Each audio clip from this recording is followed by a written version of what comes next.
Hey everybody, welcome to Hilltop Machine Works.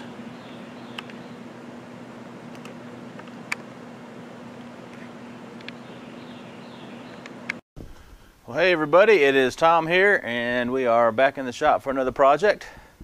But first off, I want to say thanks to all my new subscribers. I appreciate you finding the channel and coming over and hit that subscribe button and watching my videos. We just wrapped up the desk lamp from Car Parts build, so I hope you guys enjoyed that 4-part video series. I had a fun time making them, and as soon as I posted some pictures on some forums, a bunch of people were like, hey cool, I want to buy it. So and I sold it like in a couple hours. So got one lamp sitting on the toolbox and the other went to a good home. So that was pretty cool. Got a interesting project for you over here. So I figured we'll go ahead and get at it. It's a nice, ugly, rainy Sunday afternoon, so good time to be in the shop and make some videos and make some parts. So with that, let me move you around here and explain what we're doing. So what we got going on this project is we need to replicate this particular part right here, and what it does is, you guys know my wife does stained glass, and I'll move you up. So this thing here is a lampshade form. So basically you build your stained glass lampshade on this. This is your pattern, and this is your backing support until you get everything soldered up. And you solder this ring in to your stained glass top shade like that, and then this ring slides down on top of this part here. And what this part is this part is sitting on the stem that comes up when you got those two rods that come up over the light bulb, and then this sits on it, and then of course the light and heat go through here, and then this ring sits down here. So that's what this has got going on. The instructor wants to see if I can make these cheaper. These are brass and they're 75 bucks each out of China, and he said it doesn't matter what material I use. So I am going to make a prototype out of aluminum first. I think that should be strong enough, and it'll be easier on the tooling to you know, plunge in here on the rotary table, and we cut these 3 slots out. And also it doesn't have to be these exact dimensions. You know, these arms here, I'm going to make them a little bit wider. I'm going to make this lip a little bit thicker.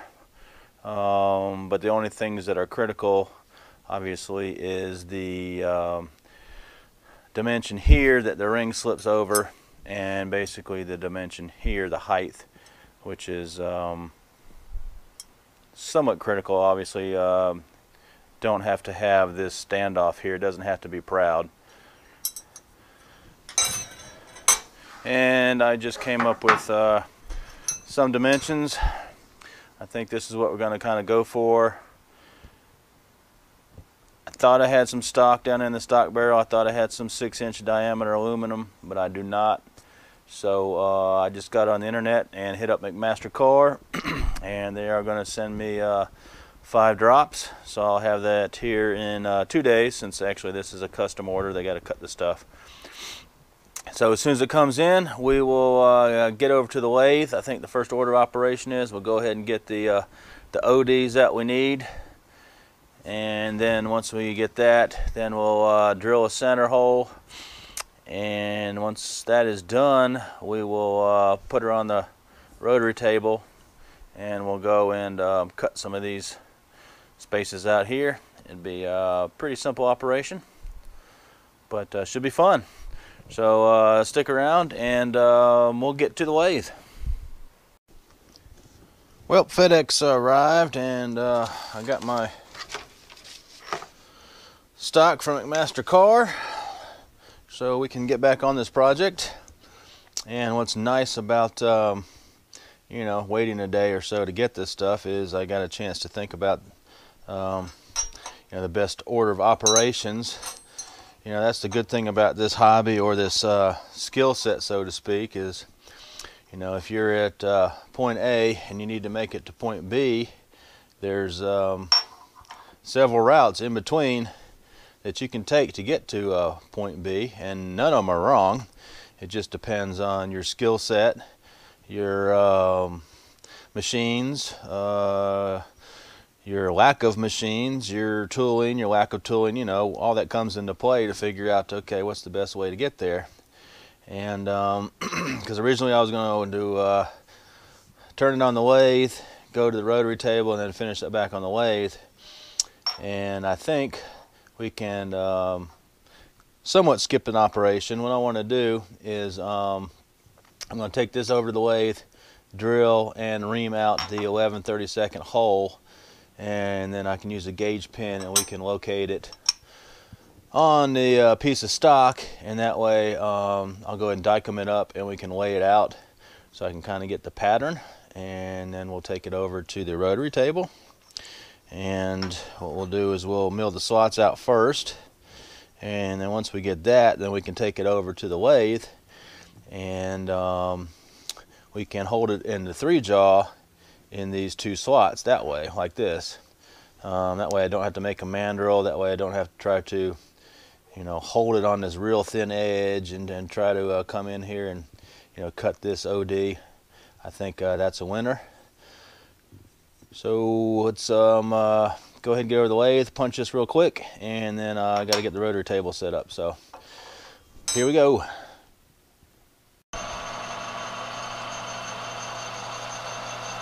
Just reverse the jaw so I can hold it.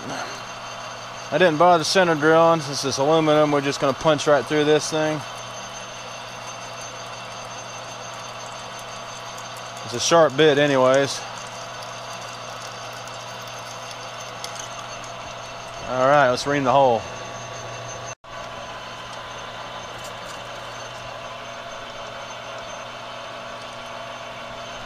Shouldn't need much. Just a smidgen.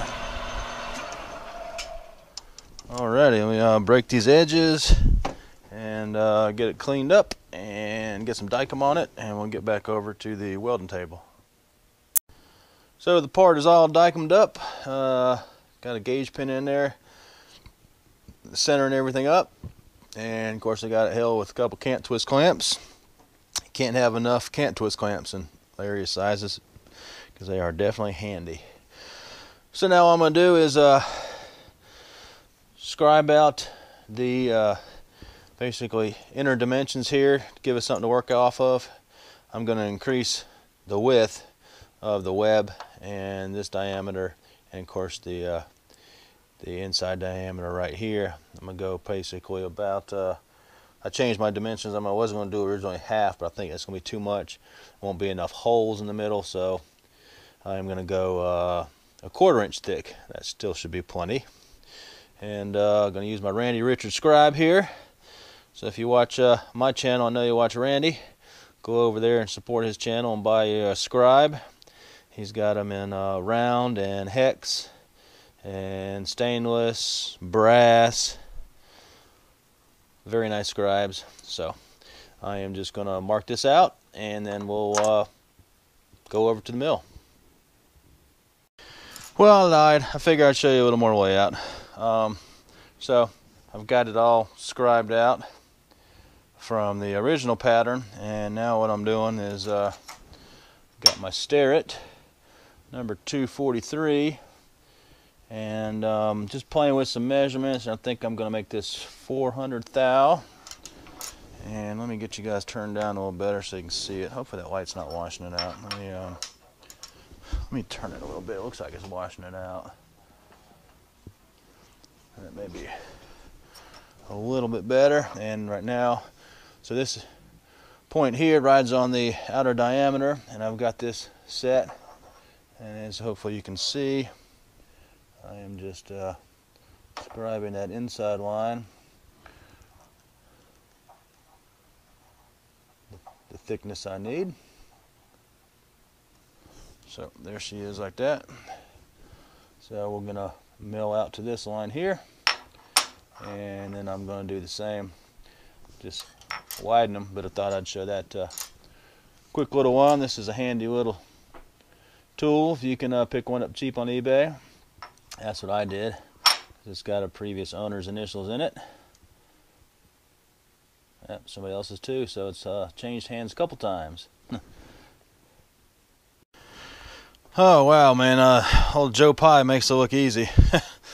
Alright, I did the first one off camera and it took forever. I just did it all, and I flipped it over and ran this one pass on this other side. So let's get it out and kind of show you what we got going on. But it was a lot of work, I'll tell you. Because I'm doing 200 thou pass at a time, so I have to take 3 passes just to do one slot. And that's how it came out. Not too bad. I came in a little too much in that one time. And I ran after I came and cut it, I ran a climbing cut on it to try to clean it up, but it's still really rough right in here. I don't know if you can see it right now. But yeah, it was a lot of work just to get one, and now I've got to get 2 more, but it came out okay. And then took me a while there to figure out my coordinates, so that was my first pass on the largest radius. And then, you know, I'd run the cutter out and take that pass, come back, you know, go another 200 thou and back, and that was and then I'd go in about halfway and start milling that out. So those were my coordinates there. So like I said, it took a while to figure out.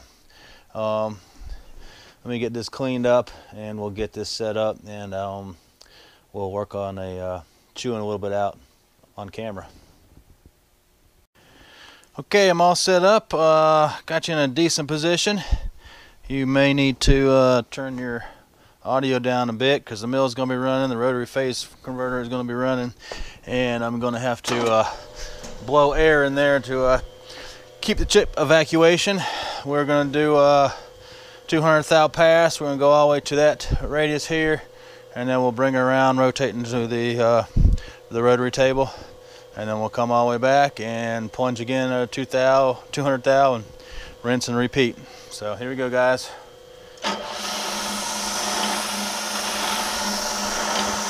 To unlock my Y, now I gotta go 1 inch and 545 thousandths.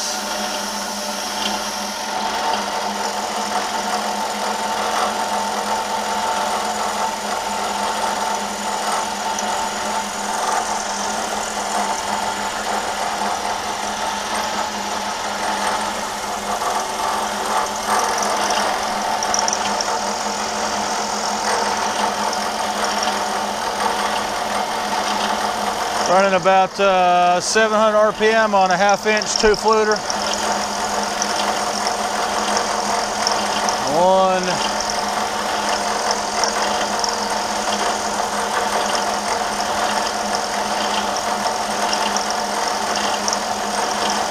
5, 4, 5. There's our number. I'll lock my table, my X-axis. Undo the rotary table. And now we're going to rotate her around.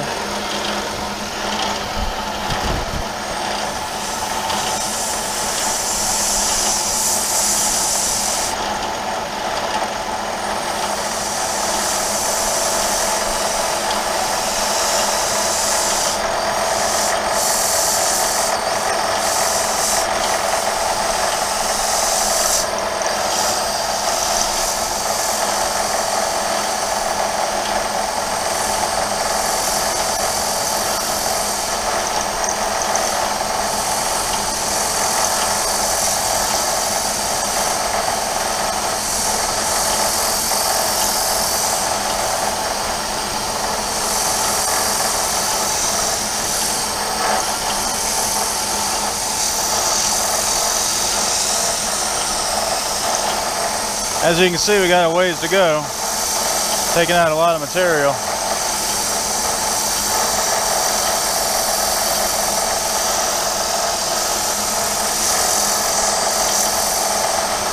So far the setup's working pretty good. Of course, I may just jinx myself.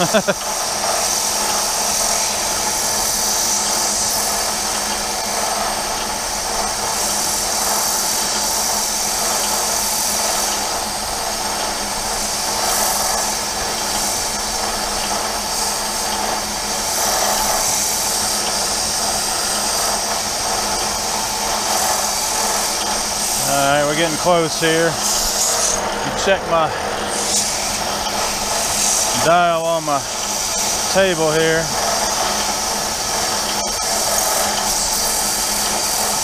I gotta go to 286 degrees and 40 on my hand wheel here.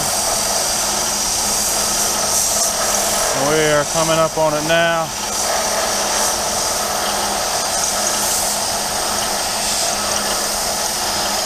And we are there.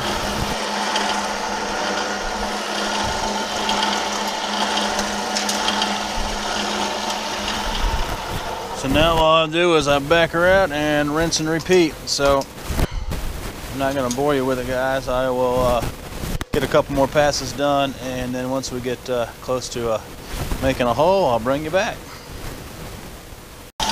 Get you a little close-up action.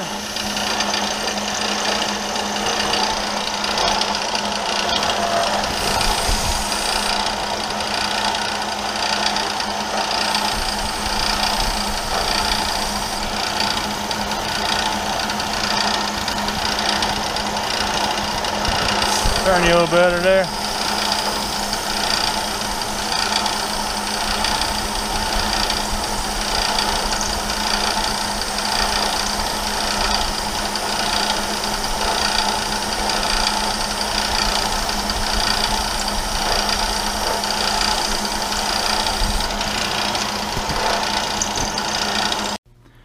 Alrighty, I just finished up. She's pretty warm since I've been, cutting her with no cool mist or nothing, just blowing cold air on it to evacuate the chips. And I want it to cool down a little bit. I'll flip it over, and then we'll get this side right here all cut straight, and we'll be good. That'll be number 2.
Cool.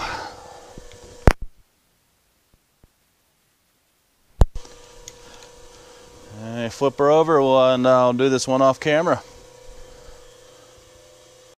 Well, there you go, guys. Hot off the presses. She came out pretty darn good. She's at least asymmetrical. And the roughness in here, you can see that I finally figured out it was getting warm, or should I say actually hot, and so I was getting chip welding in here. So I was, after you know, these two pockets, and then I was doing the last one, I finally figured it out, and I'd have to stop and let her cool. Even blowing cold air on it and using WD-40, you know, it's such a small part that, you know, it just suck up the heat really quickly. So, you know, live and learn. But that's our first one, so now let's get it over to the lathe and finish stuff up. So we're over here at the lathe, and I figured I'd show you what I was describing. So got the gauge pin in here to make sure we're still exactly on center, so we're concentric when we turn this outside, even though it's not going to matter. It is a, you know, a lampshade spider, but you know, we still want to do it right.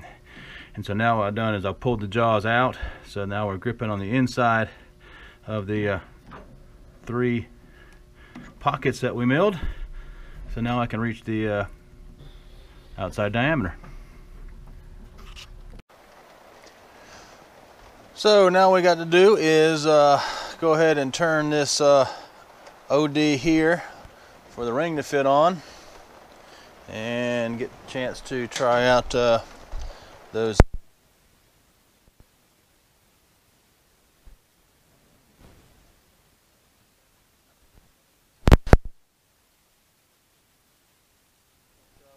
go ahead and face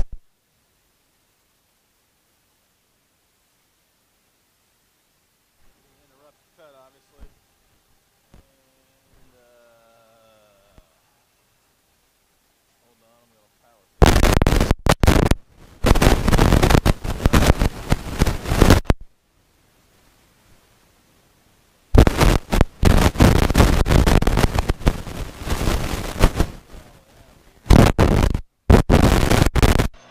really close. I'm going to have to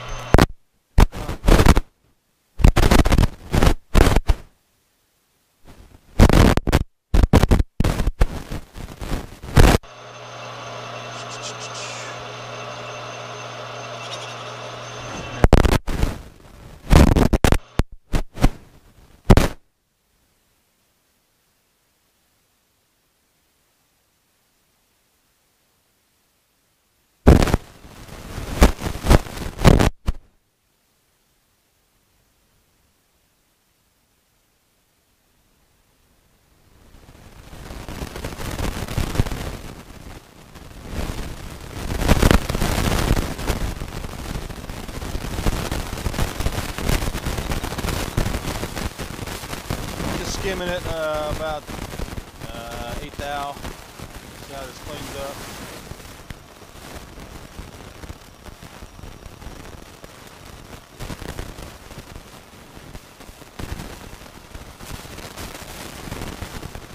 Trying to speed it up a little bit. I'm not deep cut, so obviously chip regular ain't gonna work.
my bottom here.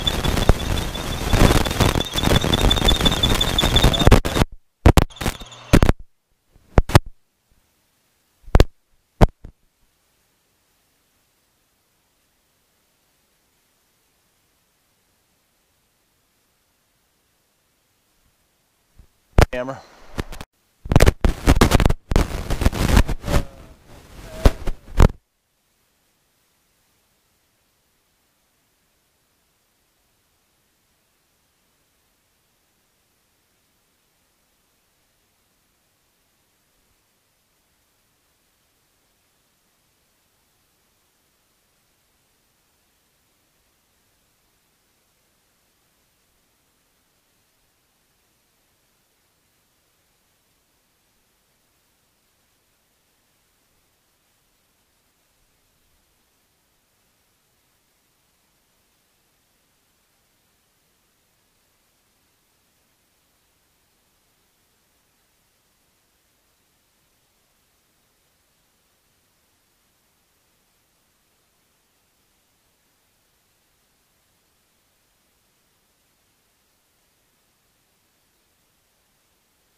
Just took the last pass, and the ring fits nice. I wanted just a smidgen of room, so that's perfect.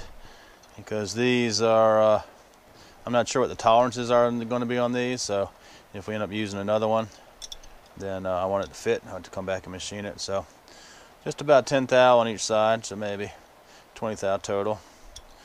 Perfect. I'm going to break this edge here, and break that edge right there, and then we're going to flip around, face it, and we'll be about done.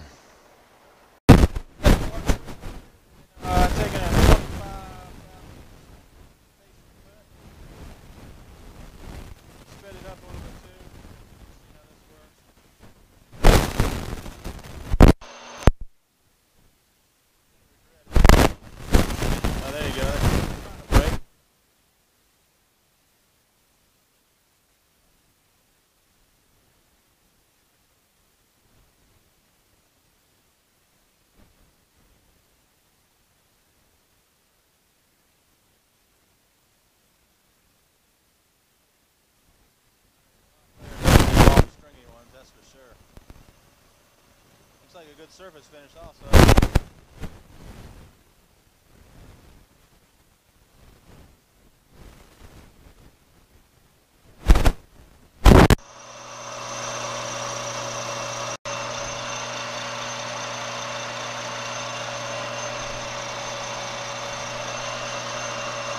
Almost done with this pass. Insert seems to be working really well once you get the right RPMs and feed rate, but you don't have the chip weld that you do with like regular inserts that are good for just steel. So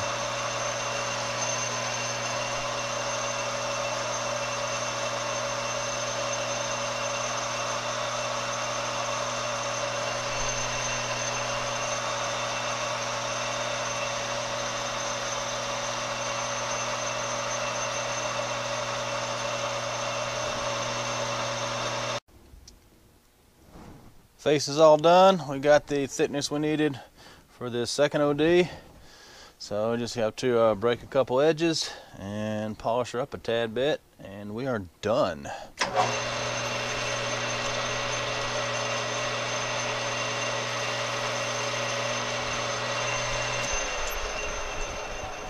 me see if I can get this tool in here or not.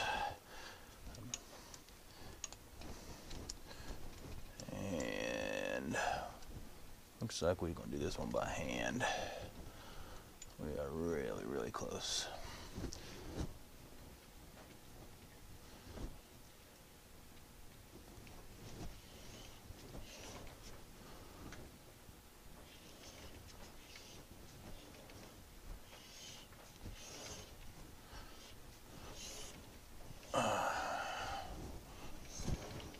All right.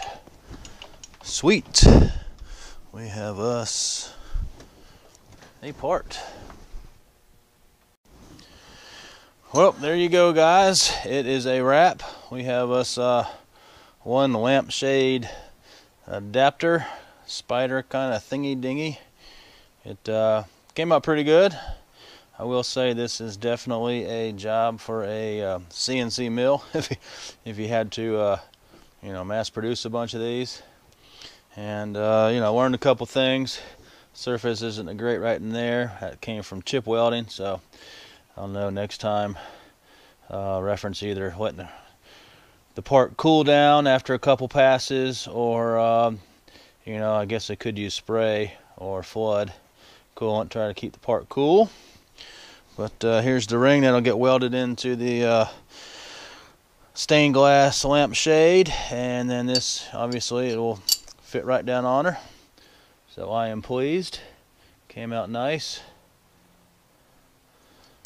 So hey, I hope you enjoyed it. A little rotary table action. So give me a thumbs up, leave some comments down below, and if you haven't subscribed,